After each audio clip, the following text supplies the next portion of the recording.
आज दिनांक 1 सप्टेंबर 2024 रोजी हिंगोली येथे जोरदार पाऊस सुरू आहे। शहरातील जिनमाता नगर, बांगर नगर परिसरात मोठ्या प्रमाणावर पाणी साचले आहे। शहरातील व्यावसायिकांनी पावसामुळे आपली दुकाने बंद ठेवली आहेत। कयाधू नदी पहिल्यांदाच मोठ्या प्रमाणावर दुथडी भरून वाहताना दिसत आहे, तर शहरातील अनेक घरांमध्ये पाणी शिरले आहे। त्यामुळे बऱ्याचशा गोरगरिबांचे नुकसान झाले आहे। त्यांच्या घरात बसायला सुद्धा जागा शिल्लक राहिली नाही। त्यामुळे गरिबांचे संसार उघड्यावर आले आहेत। अरुण दिपके, TV7 हिंगोली।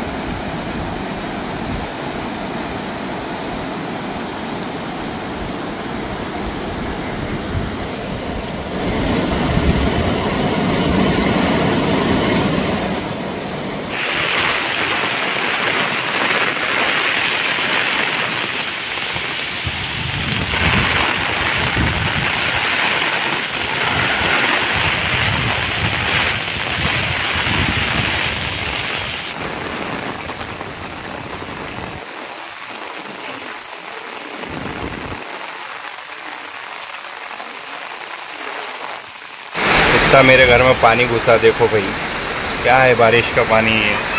मेरे बच्चे, छोटे छोटे बच्चे ऊपर बैठे हुए हैं। पूरा घर में पानी, पूरे कपड़े, उसमें उतना पानी है।